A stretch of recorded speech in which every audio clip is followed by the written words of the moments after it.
the state has not put any of its ag lands in IEL. The state has not protected any of its ag lands. So we think that should be done first. Only consider and put in there shall be required to, something with some teeth to it. That the Land Use Commission will stay to their mandate, which was to keep ag land and ag. But unfortunately, you read the mission statement, it says, "in balance with urban development." Well, that's kind of a real wishy-washy seahorse you got going there. If the intention here is to get some meat back into staying ag, we wholeheartedly support it. But we'd like you to amend it and just give some teeth to the thing so that it will have some meaning and that it'll actually be enforceable. The first two lines on there where it says defines prime farm ag lands, one of my biggest problems is that it came out in testimony this week in other committees. One of the committee members asked, when was the last time that ag land, A, B, C, D, when was that last done? And the report back from the Department of Ag was 1972. Right. Well, 1972, you had 250,000 acres in production at that time. The production and the definition of A and B land was pineapple, it was sugar, that it was good, it was farmable, tractable, had irrigation ditches, etc. Those definitions are absolutely meaningless today, and yet, bill after bill, we see things being restricted to A, being restricted to A and B, can only be done on C, D, and E land. And these are so meaningless, it's a facade. So somebody's got to come back, that right now in the Department of Ag, in the description of what the Department of Agriculture will do, and what Mr. Russell Kokobon's job is, there's one line in there that says, it will defend and promote land that's in cultivation to stay in cultivation. Now that's layman language that everybody can understand. But when you write a bill that you can't tell if you're for it or against it, it's so that wishy-washy. We'd like you all to take a look at it, put some teeth into it. We'd like you to encourage the Land Commission to keep cultivated lands in cultivation. Thank you very much. Tom Bird, supporters. Good afternoon.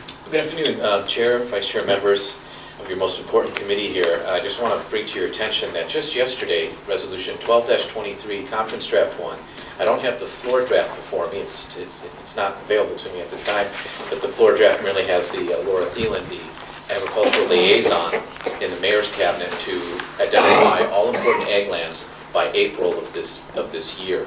And if you look at this resolution that was passed, everybody had signed it. I believe there's one council member just not on board, but it was unanimous. It was adopted yesterday unanimously. And it takes into account no urban growth boundary. That's the whole reason I'm here, to just be a messenger for you folks, that if you were to listen to the previous testifier, putting some teeth into this, is what you're defining an agricultural district, is that urban growth boundary will take out some of the most important prime ag lands from the get-go. And then that just defeats the entire purpose of what's in productivity, what has available water, what is sustaining us. So the whole buzzword of the 2050 sustainability plan can come to fruition, not just in an ideology, as an ideology, but into practice. So I'm in here in support of Senate Bill 2926. I'd greatly appreciate if you would consider amending this such measure that it not be a consideration, but rather a requisite and a mandate for the Land Use Commission, a requisite and a mandate that the Land Use Commission not look at an agricultural district, not consider an urban growth boundary, but rather the language be whatever is prime ag land in productivity and has water, like the resolution passed by the City Council unanimously yesterday, then we'd all be on the same page, and it'd be greatly appreciated for your consideration. Thank you. Thank you. Ms. Questions? Thank you. Here tonight that we aren't allowed to consider Hoopili in this plan. And I want to tell you exactly why that is false. Okay. In the Constitution of the state, it says that the county, we need to decide on what are important agricultural lands, and we'll set those aside as agricultural lands forever. Okay, now most of us realize that Hoopili is the most important agricultural land we have in the state. It's the best land we have in the state. It's got the most sunshine. It's got everything going for it. And it should be listed there. as time went on, the legislature was really slow in trying to set up how this was going to be done, but eventually they did in 2005 come up with a law, okay? And this is what the law said. Each county shall identify and map potential important agricultural lands within its jurisdiction based on the standards and criteria in Section 205D. And the intent of this part, except lands, so we're going to get all the lands, so, we can consider all the lands, except lands that have been designated through the state use, zoning, or county planning process for urban use by the state or county. Well, that's the law, okay? And so what they're saying is, we aren't going to consider Hoopili because it is within our urban growth boundary. It is being considered, it's going to be, we're ready to zone it. This is urban land. We've got it set for urban land. Well, we all know that's true. No, it's not true, okay? Why isn't it true? Because in 2012, the city council changed things. They made a resolution, which is Resolution 1223, and they directed the Department of Planning and Permitting specifically. I mean, we talked this all over there. They came, Kathy was there, and she was fighting us, and everybody was fighting us, and finally the city council came down and said, nope, we want you in your planning to include lands that are agricultural, prime agricultural lands with water that are inside of the urban growth boundary. We want you to do that. And this is what they said. Be it further resolved that the process of identification and mapping important agricultural lands also consider agriculturally productive lands within urban growth boundaries that are classified as prime agricultural lands, provided adequate water is available. All those things apply to Hoopili. Now, why aren't they considering this? Because they go back to this law and say, we've already designated. That's not what the law says. If we go back and read the law again, what it says is, except for lands that have been designated through state land use, zoning, or county planning process. And they're going to say, well, we did it in the county planning process. It's on the maps. That's the county. All right, I tell you, the city council is the one who makes the laws. The city council makes the laws for the city. And the city council made a law. It's not a law, but it's a resolution. And they're saying, we want you to go to your urban growth boundary no matter what, and we want these lands done. Okay. Please. All right. I've got more to say than anybody else here, so just give me I'll give you a little bit of, okay. but I want to let other people talk. Thank you. Okay. You're ceding all your time to him. Okay, great, thank you. Okay, Kevin, please, go ahead. All right.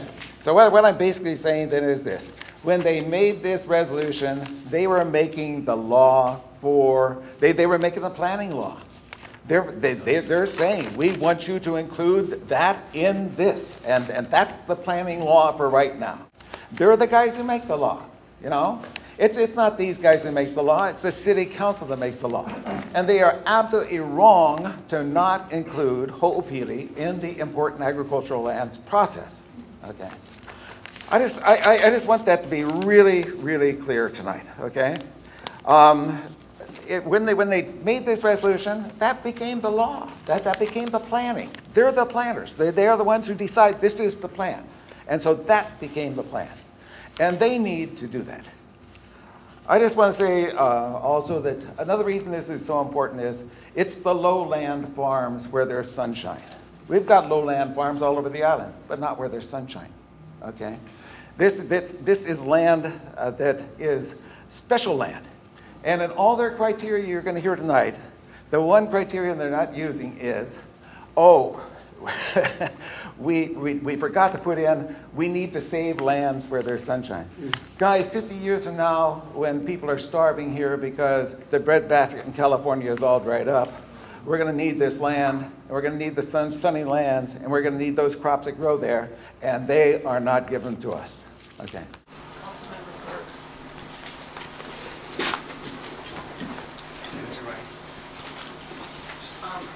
clarify for me what the ag liaisons, what exactly does she do?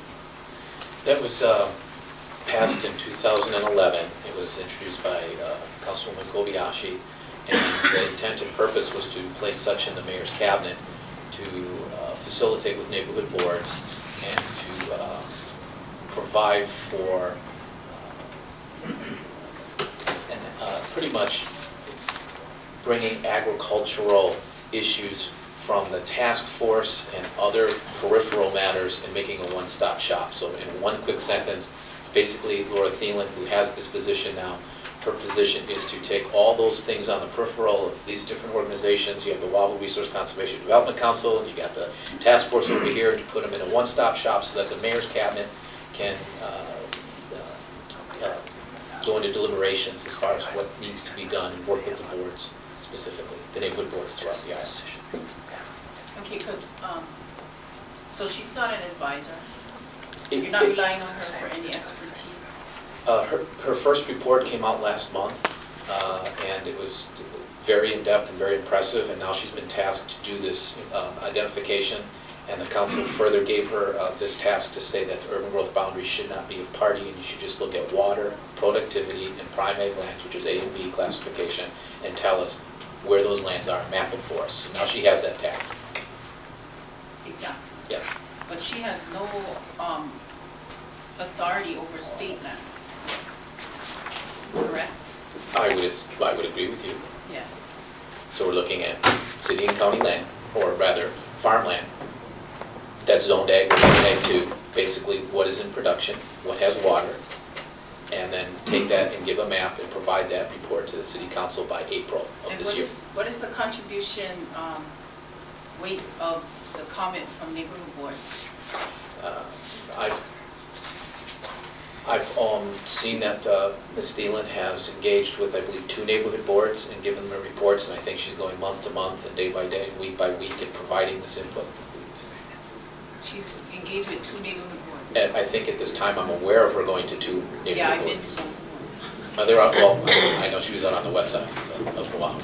Okay, the reason I'm asking this is, as a former neighborhood board member myself, and a former commissioner. Can we relate that to the bill? I am.